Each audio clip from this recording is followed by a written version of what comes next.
Thokchom ngayhak leiraga WhatsApp ta amuk changduna migi status thamnarakpasing mathang yenglui asum yenglakpada mangalgi su thengnarure leisiga kaminaba photo video kaya thagalami hanadagi zaktuna leiriba Thokchomgi thamoidi mairi thokna jaglakle pumnamak losinduna mangalgi status reply tawri masak yam phajaye dangan mangalsu fatlauna reply tawrai adubude nang dangan gi soise ita tadabane yaye dum aiga chanabra Thokchom mangalgi wahangda Thokchom mapira chelai mangalna makha tarai pokjagadraba ibani se hayengwai Thokchomgi miludagi khamba ngamdana pirang sintharai mangalgi wahang singi paukhum supiri chanai yam supakjai kona supakjani nangga sunong mo khangna hange school da puna lake lao ado Thokchom ai ma call tawre kona mu faunarasiko good night Thokchom reply handre tumba yadana leiringai amuka hena yakhidre mangalga makhoi anigi older message singdu paduna ahinga dulenjari Thokchom na ahing thengla fau online leibaduda korona text tharai kaino nang tumdriba Thokchom na tumdri kaidoriba ahinga su yam thenga sifa ningbaga faudre da koroi taning de ko thok tawgono tumo sa thawak wana tawraga kaigina tumdriba asa sokane korau nang su tumo yare thenge Thokchom offline laikre korau mathanta haijai Thokchom aina nangbo marup amadagi hena khalle haibase nangdi khanglamdoi ko fathaba ngamda faurakhiba thamoigi ihulse nangna migi dama waba uraga ningai chawrakle nangna adumna waba ubase ai tawfam khangde nangi punsida mangalgi mahut aina soidana singane school saba loire Thokchom thabak suminnaba singa watana duna leiri mangalgi gari thaujilai mangal lakpa ubada Thokchom harau harau thoklai mangal gari dagi kumtharai leisi su yaurai leisi ubada Thokchomgi maithongdu imak maksilli mangal na Thokchom aina haibado leisi mana Thokchom na hai leisi na hai nakandagi thabak suminaba singna mangal bu kaurai tamo mangal somda amta mangal na tare lage leisi nabani wari saramuko mangal chatkre leisi na Thokchom wa ma hange Thokchom na hango nangna nungsijaba miduna nangi mangda atopa amaga nungsinaradi nangai dawne Thokchom leisigi wahangda masada jingnaba haifet pokjai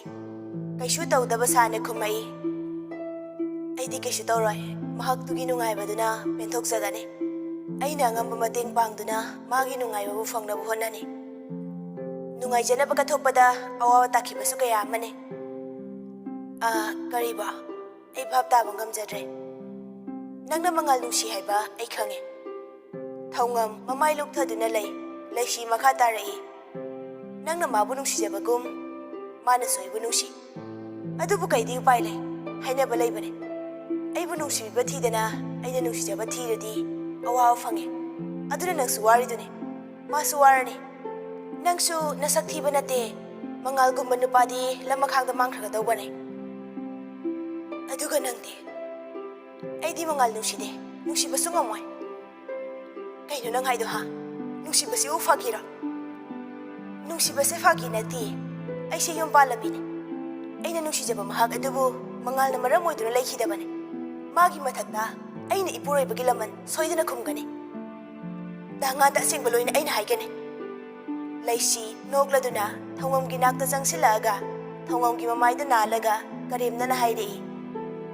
hayo yengo nangi dangana nangna haibo watabra thajabibra haibado Thokchom na leisibu inthoi mangal lakpa ubada leisi khongfam jadaba saduna tusinne leisi tuba ubada mangal chensilakduna leisibu haugatpi Mangalna Laisi sokra kaidonarino nabane Laisina kapsinaduna hairei Ngahan kaigino nangna aibu magi nakta puraga ithanda thamamliba Nangna hojik la'amdradi ai mafamsida leiramdabasu yae Mana ibu laktari inturini Thongamna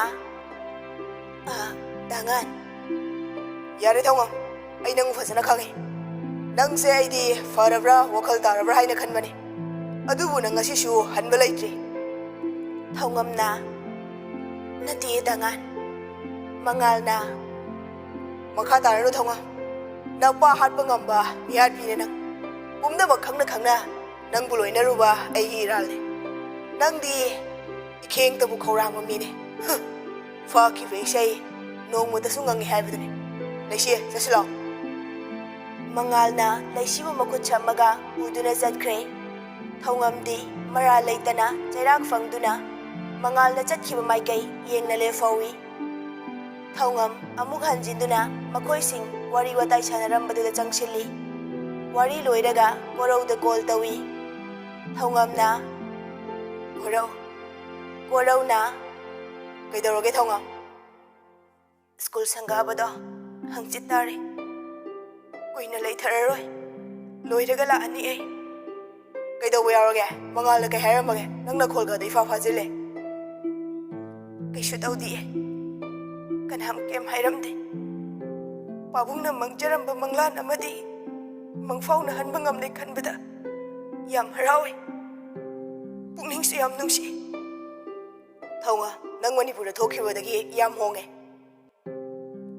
Ay thamage Asomda kaure Thaba khara losilukige Matamse khuyawna ko Si hairaga Thongam kol kai Sanggaba numini Sanggaba yawnaba Mi mathang loina laknare Mangaldi hauji fawba laktri Nahalana lawkhibadagi Thongam wa amata haina khidabana lakani laoisu khangba ngamdre Thongam di lakpa yai ningduna mangalbu lakpa ngaijai Kona thangda ibesna changai Thongam ibesna gi nakta changsilaga kawi Ma ibesna na How nganda chalo haibane thabak layena nganta sa thokre Kaide de ima laklisidi yade yaida Lao ima changase Susma minister gi migi drug fajin bagi mathak thongba singi pressure yamna lai Matha sana tawfam khangdra laidingai Magi phone da call ama lai Susma na Hello Nupa amagi khonjel da hairi SV nang nupi masane ariyambada na punsido risk lawgano Susma na Police ama oina ai isagi duty tawjabada kanamtana kemta yetpa ngamoy Nupaduna sauraduna hairei Hai nga sa metawa Ngarang nahanta training loy ko da ngai ni nang Nathak thongba kaya ikhong sida bom turini Mahaw leina punsi leliba Adu nang pamdabra Noi gi minai weraga mahaw leina hingba ina pamani ningbra Noi na toring motorokpada aina loina thengnagani Mai leijuna pangtaba kum khak cheloy Nupaduna karimnaba khonjel da hairei Fare Karana kari tawbu ngambagi haibada yengnarse Si hairaga koldu kakre Numidang wairam mamsilakku matamni Thongam chairiba singdu loina loisilamlaga mayum tamna gari thauduna lai Lambida labna miyai chalabi nupi ama chatpa ui Khanghaudana nakandagi gari amana nupi ahaladubu thomlamlaga kanna thauduna chatkre Gari na thengakpagi safuna ahalladu thongam gi gari mamangda changsilai Thongam brake khangpha faraga gari khangduna kumtharaga ahalladu gi manakta changsilai Ima sokbro hogosise ahalladu tapna hogat pirubadagi nandaki oirami Mama hospital chase Thongamna nandaki bu samladuna gari da hapkatuna hospital da bukhali First aid piraba matung nandaki Zaina kholna gyan mangduna leiri Doctor changaktuna thongam da hairei Imara thongamna mane Doctor duna kaishu thoidokpa pakhaningai oire Zaina kholduna gyan dadabane ngayak leiraga gyalahani ꯑꯗꯨꯒ ꯌꯨꯝꯗ ꯍꯟꯕ ꯌꯥꯔꯅꯤ ꯍꯤꯗꯥꯛ ꯈꯔ ꯏꯔꯒ ꯄꯤꯔꯛꯏ ꯁꯦ ꯍꯤꯗꯥꯛꯁꯤꯡꯁꯤ ꯑꯝꯇ ꯂꯧꯕꯤꯔꯨꯆꯣ ꯊꯧꯉꯝꯅ ꯐꯅꯤ ꯊꯧꯉꯝ ꯐꯥꯔꯃꯥꯁꯤꯗ ꯆꯠꯈ꯭ꯔꯦ ꯅꯔꯁ ꯑꯃꯅ ꯅꯟꯗꯀꯤꯕꯨ ꯌꯦꯡꯁꯤꯜꯂꯤ ꯅꯟꯗꯀꯤ ꯀꯌꯥ ꯂꯥꯛꯇꯨꯅ ꯃꯃꯤꯠ ꯇꯞꯅ ꯄꯥꯡꯊꯣꯔꯛꯏ ꯀꯣꯏꯅ ꯌꯦꯡꯉꯛꯄꯗ ꯍꯣꯁꯄꯤꯇꯥꯜꯗ ꯂꯩꯔꯝꯕꯗꯨꯗ ꯍꯧꯒꯠꯅꯕ ꯍꯣꯠꯅꯔꯛꯏ ꯅꯔꯁꯇꯨꯅ ꯅꯟꯗꯀꯤꯕꯨ ꯉꯥꯛꯇꯨꯅ ꯍꯧꯒꯠꯄꯤ ꯏꯃꯥ ꯇꯞꯅ ꯍꯧꯒꯠꯄꯤꯌꯣ ꯅꯟꯗꯀꯤꯅ ꯏꯕꯦꯝꯃ ꯏꯃꯥꯕꯨ ꯃꯐꯝꯁꯤꯗ ꯃꯇꯧ ꯀꯔꯝꯅ ꯅꯔꯁꯇꯨꯅ 이마기 이자누피네나 아마나 pukalakpane Nandakina Kanana Narstuna Hidak lobo satkibane ima lani Hainaringay thongam hidak happa khaw mapaira dun changai Sister hidak singsi haujuk pithakani haiba natro Yengkhalakpada Nandaki famduna lairamba ubada thongam tumil laikre Narstuna makha tarai Ima tu mahagnani ima pukalakpado Imana nangbu hangambane nang laabani na ay thoge Nurse tu thokre Thongam Nandaki gi manakta changa ga fam thai Nandaki da mamina yengba ngamdaduna luktaduna lay Thongam gi matauda Nandaki mapira chelai Thongam na Mama se hidak se thaksin se Thongam na Nandaki bu hidak imbi Nandaki na Thongam Mama nangonda may thire Nang Mama bu amukta ngagpiyo ko Si hairaga Nandaki kapaduna makhulolai Thongam na Nandaki gi makhut pairaga hairai Mama tawhay diye adumay haino ay di na chane Se kapkano Nandaki gi mapitay thokpi Ay doktor da yumhan na bahay rukhige Thongam doktor gi manakta zatkre Nandaki yumda pakhatnaramani khanduna call tawnaba phone thirai Suisop tarambadagi pau faunaba ngamdre Ngaihak leiraga thongam changaktuna yumda hananaba thorang tawri Somdana Susma masak khangdaba singduna call tawsilaktuna paikhatli Hello Namado maray ofay Asiba na mabu kanbirabane Ay koy dilep kiroy Matung taba kari torok pagi haibado yengo Susma na Nang kanano narilay din nasaktaw Susma ki pau kumpiram dana call du kakre Hello Susma pakhat na mama da call tawi Suisop hairak padagi mayumda landline da amuk tawi Kanamata call paikhalakti Susma famdun lairambadagi fuk haugalaktu na thoglaaga Mayum tamna gari kanna thaurai Mayum yorakpaga makhoi thungal mapada gari ama khamkiba ui Susma laptakna gari khamaga kanano haidura yengi Gari dudagi thong hangaga thongam kumtharai Susma thongam ubada sauningbadagi gari dagi kumtharai Thongamna thong hangdoktuna Nandaki gari dagi kumtharakpada ui Thongamna Nandaki bu samduna yumda pusinaba tawi Susma thongam ga mama gi manakta khonglei thuna changsilai Susma changakpa ubada thongam na kaurai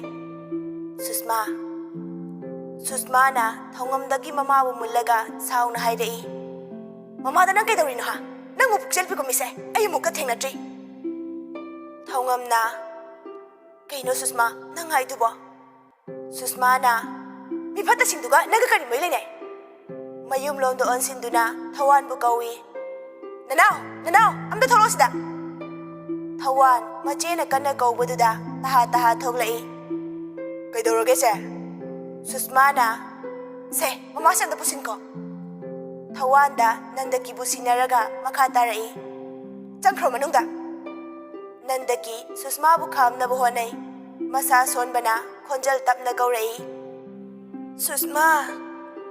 Susma na sauna haidai Nanaw kaidorige nang changodana Susma na manaw nupaga mamaga du gate manungda pusilaga gate tu nga silamlaga Thongam gi manakta changsilaktuna Thongam gi collar da paiduna laktuna singsilli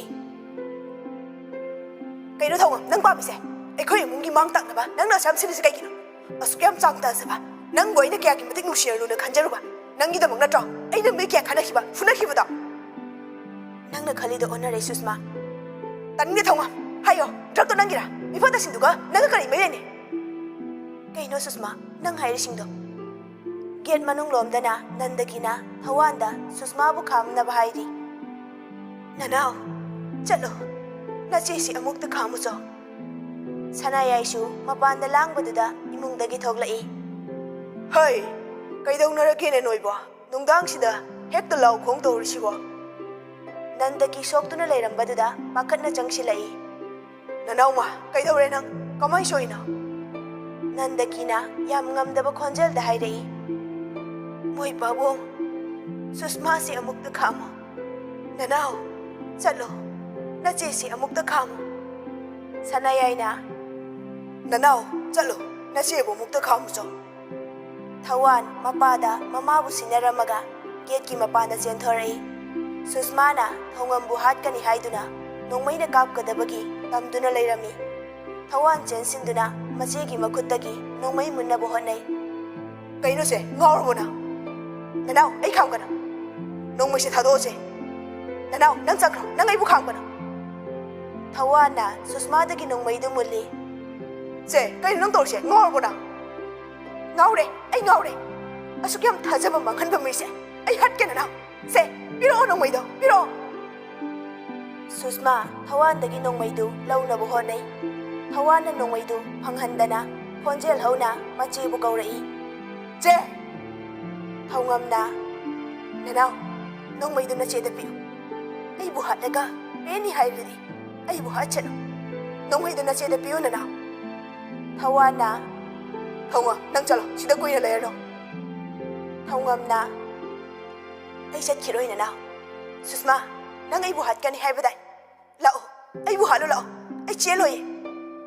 ꯊꯧꯉꯝ ꯁꯨꯁꯃꯥꯒꯤ ꯃꯅꯥꯛꯇ ꯆꯪꯁꯤꯜꯂꯒ ꯁꯨꯁꯃꯥꯒꯤ ꯃꯈꯨꯠ ꯄꯥꯏꯈꯠꯇꯨꯅ ꯃꯈꯧꯔꯤꯗ ꯊꯝꯃꯤ.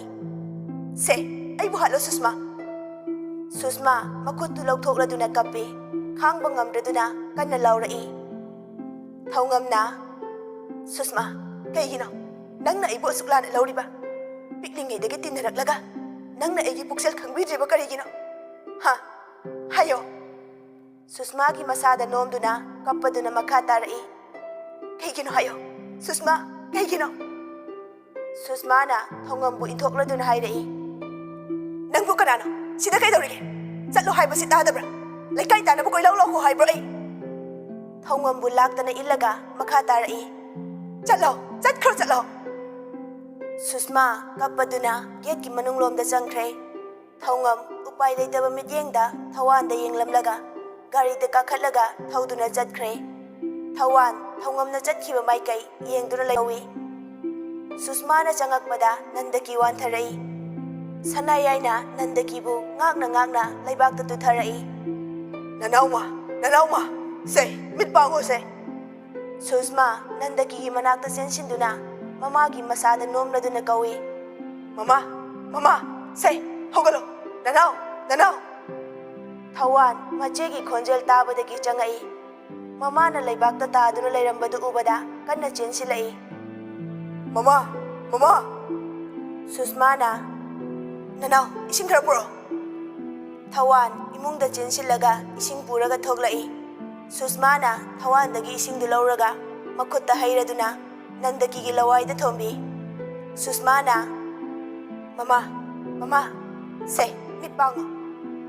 ꯅꯟꯗꯀꯤ ꯒ꯭ꯌꯥꯟ ꯂꯥꯛꯂꯗꯨꯅ ꯇꯞꯅ ꯃꯃꯤꯠ ꯄꯥꯡꯊꯣꯔꯛꯏ. ꯁꯨꯁꯃꯥꯅ ꯃꯃꯥ, ꯁꯦ, ꯏꯃꯨꯡ ꯆꯪꯉꯁꯦ. ꯅꯅꯥꯎ, ꯃꯃꯥꯁꯦ ꯁꯝꯃꯣ. ꯄꯥꯕꯨꯡ, ꯏꯃꯨꯡꯗ ꯆꯪꯕꯤꯔꯛꯑꯣ. ꯃꯆꯤꯜ ꯃꯧꯄꯥꯅ ꯃꯃꯥꯕꯨ ꯁꯝꯗꯨꯅ ꯏꯃꯨꯡꯗ ꯄꯨꯁꯤꯜꯂꯤ. ꯁꯣꯐꯥꯗ ꯃꯃꯥꯕꯨ ꯇꯞꯅ ꯐꯝꯊꯍꯜꯂꯤ. ꯁꯨꯁꯃꯥꯅ ꯃꯃꯥ, ꯁꯦ, ꯇꯞꯅ ꯐꯝꯊꯧ. ꯃꯃꯥꯕꯨ ꯇꯞꯅ ꯐꯝꯊꯍꯜꯂꯒ ꯍꯥꯏꯔꯛꯏ. ꯑꯩ ꯏꯁꯤꯡ ꯄꯨꯔꯛꯀꯦ. ꯁꯨꯁꯃꯥ ꯆꯠꯈꯤꯒꯦ ꯇꯧꯏ. ꯅꯟꯗꯀꯤꯅ ꯁꯨꯁꯃꯥꯒꯤ ꯃꯈꯨꯠ ꯄꯥꯏꯗꯨꯅ ꯈꯥꯝꯃꯤ. ꯁꯨꯁꯃꯥ, ꯉꯥꯏꯈꯣ, ꯐꯝꯃꯣ. ꯃꯃꯥ ꯉꯁꯤꯗꯤ ꯋꯥ ꯈꯔ ꯍꯥꯏꯒꯦ. ꯁꯨꯁꯃꯥ ꯃꯃꯥꯒꯤ ꯃꯅꯥꯛꯇ ꯐꯝꯊꯔꯛꯏ. ꯊꯋꯥꯟꯒ ꯁꯅꯥꯌꯥꯏꯒꯁꯨ ꯐꯝꯗꯨꯅ ꯂꯩꯔꯤ. ꯅꯟꯗꯀꯤꯅ ꯃꯈꯥ ꯇꯥꯔꯛꯏ. icha thongamdo mara leitabani Susmana kaino mama nang haidubo kaurabo mana mama da tokibasingdo Nandakina thongamna aingonda karisu tokiba leite Susmana kaino mama mama na haidubo Nandakina asingbani aina haidibase napabong na thongambu luna tauba nachil nopana nungsina luinazaba kayado ubada imana thongambu kalakche kalak maduna maram oidaga imana thongambu tanthoknaba sinkibane Nandakina haukraba warising sithadana tammaduna makha tarai ngasisu imabu gari na thinglambadagi thongamna imabu kanbirakpane Susma mamagi wa tabada mapira cheladuna hairai Mama kaigino mama na puksel asuk piklamliba aina thongamgi mafamda langsiluriba iralsingsiga aibu papsingse kokpa ngamkhidro Sanayaina Nanauma onthoknasu wakhal pelida nangse Susmana famlambadagi fuk haugatuna hairai ai thongamda lale haijarune aibu ngakpinaba ikut lonjarune adubu mama pabong ai yumsida miku aw fok tinthadana makhata na leiroi Susma sauna jatkre Nandakina Susma Majana kauba ngang tadana jatkhibaduda Nandaki wantharai Thawana Mama Sanayaina Nanauma chalo doctor na call amta taw Thawana hoi babu Thawal na call tawraga kaubadagi doctor laktuna Nandaki bu yengi kaisu thoidokpa tawroida mathwai khara nungai tabagine yaradi wakhal nungai thambiyo ai hida khara iramge doctor duna hidak iraga pirai se hidak singsi sabu thakko yanaba vitamin sing sang nai na bija bithakpiyo Thawana funny doctor duna adudi ayimu yorage Thawana yani ai thindoksage Thawan doctor thindokluraga changai Babu mamaga leibiramo ai sedo asai fawdu yengluge Sanayaina fare yenguro Thawan mache buthiba thoglai